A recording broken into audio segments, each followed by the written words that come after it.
Ada juga yang kultur yang memang khusus spesifik literasi gitu Iya. ya, meneladani melalui tulisan-tulisannya, buku-bukunya karyanya, pun iya banyak itu ya. banyak. Iya. Nah yang perlu diketahui bahwa Gus Dur ini bukan hanya milik orang NU saja Iya. gitu.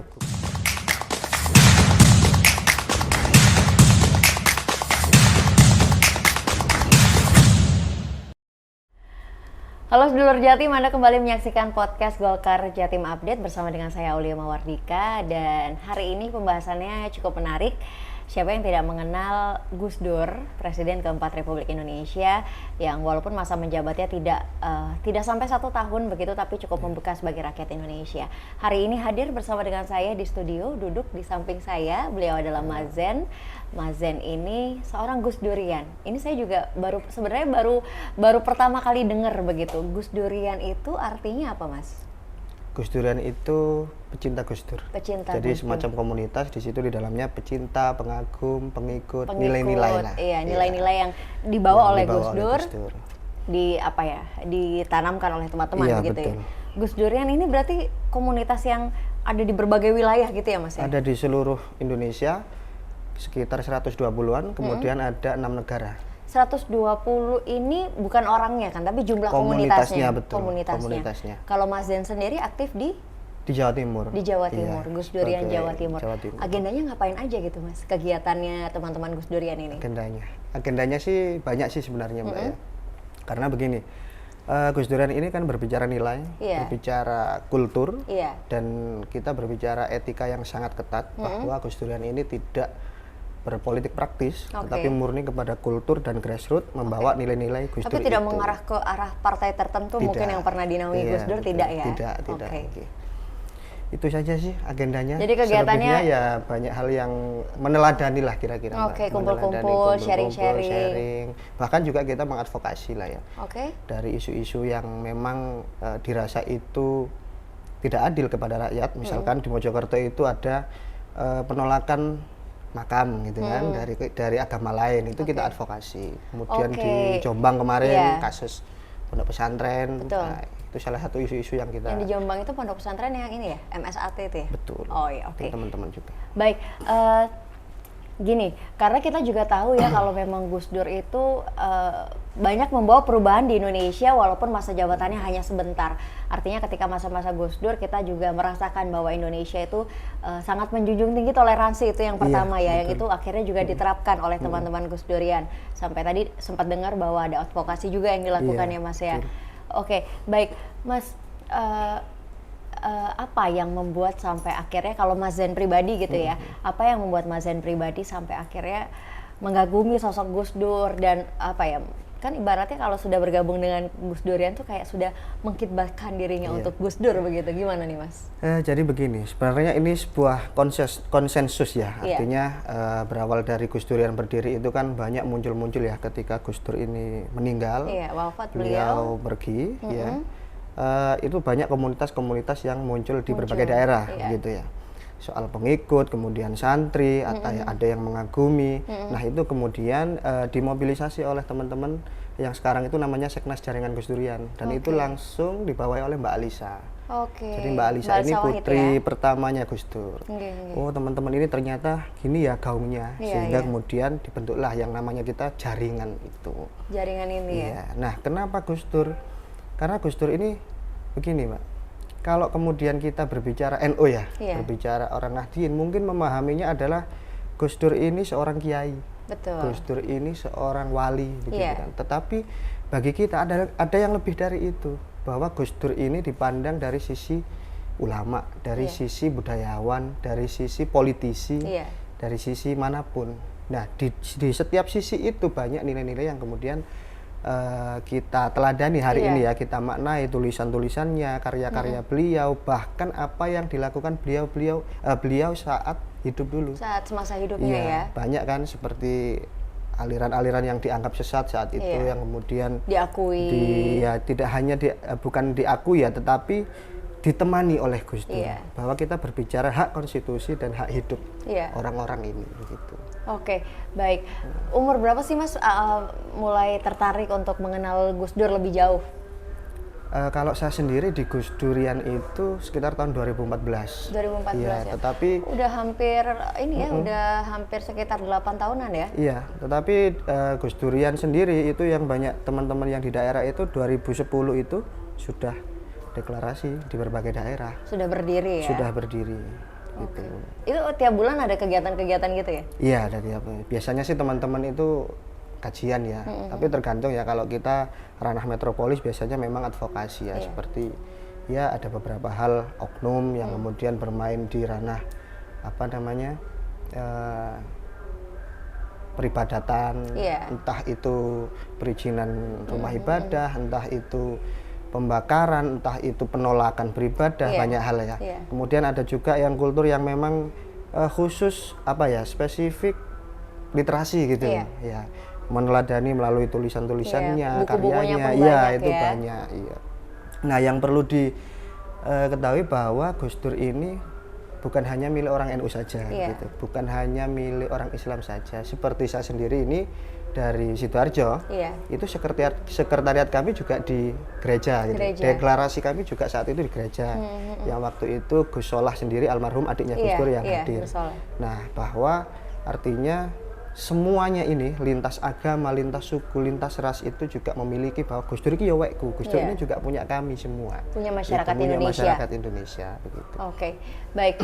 Mas Zen, saya juga tertarik tadi sempat mengatakan bahwa sebenarnya kalau dari kegiatannya pun cukup banyak begitu ya dari Gus Durian. Gus Dur itu selain dikenal sebagai ulama, wali juga mungkin di mata beberapa orang, bahkan dia juga aktif sebagai budayawan dan juga sebagai tokoh politik begitu. Yang jarang terdengar gaungnya adalah pengikutnya itu mengikuti untuk berada di jalur politik begitu. Tapi entahlah kalau teman-teman Gus Durian sendiri apakah juga ada yang mengikuti Gus Dur untuk berkiprah di dunia politik begitu atau mengikuti politik praktis? Iya, sebenarnya itu kan berbicara norma dan apa ya. Ketika kita berkomunitas memang ada rambu-rambu. Iya. Kita memang tidak mengekang teman-teman atau sahabat-sahabat kita ingin berjuang di ranah politik. Baik politik praktis maupun tidak gitu ya. Tetapi rambunya adalah kita tidak membawa nama Gus Durian, gitu. Nah, komunitas di luar Gus Durian ini banyak, Mbak. Tidak hanya Gus Durian. Ya banyak komunitas-komunitas, mungkin saya nggak bisa menyebutkan ya. Yang sama-sama yang mengatasnamakan Gus Dur, begitu ya. Ya mungkin mereka dengan strategi yang berbeda melalui. Tetapi kalau kita enggak. Jadi kader atau penggerak Gus Durian dilarang untuk berpolitik praktis. Tetapi kalau secara personal, monggo tidak membawa rumah bersama ini. Jadi kalau misalkan datang ke rumah Gus Durian, yang dibawa adalah dirinya begitu ya, bukan berasal dari partai mana. Jadi kalau misalkan ada anggota dewan mau gabung Gus Durian, boleh nggak nih? Boleh ya, tapi nggak boleh bawa partainya ya. Betul, sejauh mana kita rambu-rambu itu kita. Iya. Oke, saya menangkap apa yang dikatakan oleh Mas Zen, dan ini juga yang menjadi rasa penasaran saya juga begitu, karena saya sendiri pun juga siapa yang tidak mengagumi seorang Gus Dur begitu ya, dengan perubahan-perubahan yang dia bawa ketika masa kepemimpinannya, walaupun sebentar sekali lagi saya katakan, tapi cukup membuat Indonesia terasa sangat nyaman saat itu. Gus Dur ini juga aktif di dunia politik begitu kan Mas ya, dan kita tahu gaya kepemimpinan Gus Dur itu sangat jarang kita temukan ketika dia menjadi pemimpin negara. Artinya saya yakin teman-teman Gus Durian juga berharap muncul sosok tokoh pemimpin, entah itu tokoh politik atau pemimpin negara yang mempunyai sifat-sifat atau mungkin rasa-rasa yang dimiliki oleh seorang Gus Dur. Hari ini teman-teman Gus Durian begitu pernah tidak muncul harapan khusus yang mungkin apa ya, sosok Gus Dur seperti itu tuh hadir di masa sekarang? Iya. Ya kalau harapan-harapan itu sebenarnya muncul ya, kalau kita ngobrol sesama penggerak gitu, muncul ya, ada nggak sih penerusnya begitu figur ya, yang seperti Gus Dur, baik dari penerus secara biologis maupun ideologis kan begitu ya.